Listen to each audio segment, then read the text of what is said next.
sudah perkenalan, jadi saya mau langsung ke intinya saja. Saya akan menjelaskan sedikit tentang apa sih itu Introduction to Economic. Yang pertama ada ilmu ekonomi. Ilmu ekonomi adalah ilmu yang mempelajari tentang perilaku manusia dalam memilih dan menciptakan kemakmuran. Inti dari masalah ekonomi adalah adanya ketidakseimbangan antara kebutuhan manusia yang tidak terbatas dengan jumlah alat pemuas kebutuhan yang sangat terbatas. Permasalahan tersebut menyebabkan timbulnya kelangkaan. Kelangkaan sendiri ada 4 macam, ada kuantitas, kualitas, tempat, dan waktu. Sesuatu tidak menjadi langka jika jumlah kuantitas tersedia sesuai kebutuhan, kualitas yang baik tersedia di mana saja di setiap tempat, dan kapanpun waktu yang dibutuhkan. Di dalam ekonomi itu sendiri ada choice and opportunity cost. Choice atau pilihan. Berdasarkan kebutuhan dan keinginan manusia yang tidak terbatas, seseorang harus membuat pilihan yang bersifat individu atau kolektif. Opportunity cost atau kemungkinan biaya. Berpikir rasional antara manfaat dan biaya dalam membuat keputusan di antara pilihan. Biaya akuntansi dan biaya ekonomis. Kehilangan kesempatan dianggap sebagai biaya karena memilih salah satu alternatif di antara pilihan yang lain. Kemudian ada issues atau masalah. Masalah dalam studi ekonomi ada beberapa hal. Yang pertama, ada alokasi sumber daya yang langka. Yang kedua, ada barang ekonomi, yaitu yang perlu dikorbankan untuk mendapatkan barang tersebut. Jadi misalkan nih, kita tuh pengen beli HPA, jadi kita tuh harus mengorbankan mungkin uang kita atau tabungan kita untuk membeli si HPA tersebut. Kemudian ada barang gratis, tidak perlu mengorbankan apapun untuk mendapatkannya, contohnya oksigen untuk kita bernafas. Kemudian ada apa yang harus diproduksi dan berapa banyak, kemudian ada bagaimana caranya menghasilkan, dan yang terakhir ada untuk siapa barang dan jasa itu diproduksi. Kemudian ada goods atau barang-barang, barang berwujud atau tidak berwujud yang digunakan oleh konsumen untuk memenuhi kebutuhannya atau untuk diproses lebih lanjut untuk meningkatkan nilai.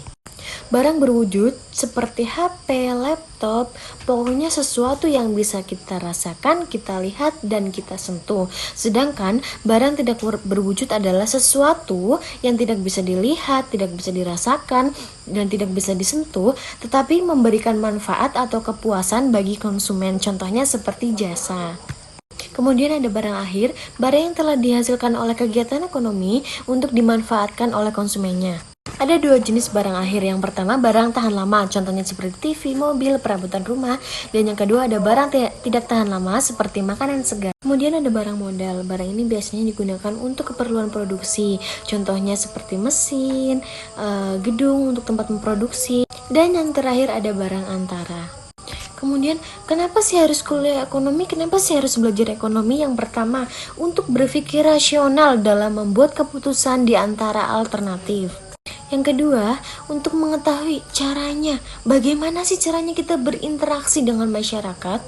Dan yang terakhir, untuk mencerahkan pengetahuan ekonomi isu-isu internasional.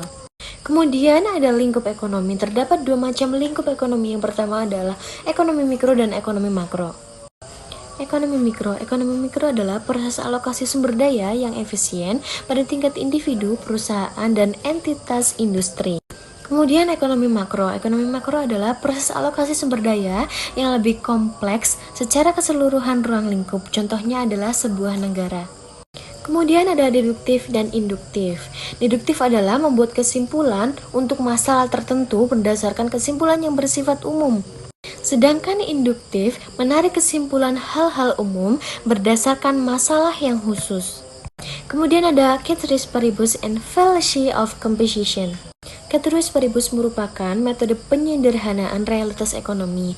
Faktor-faktor lain yang mempengaruhi atau berhubungan dianggap konstan atau tidak berubah.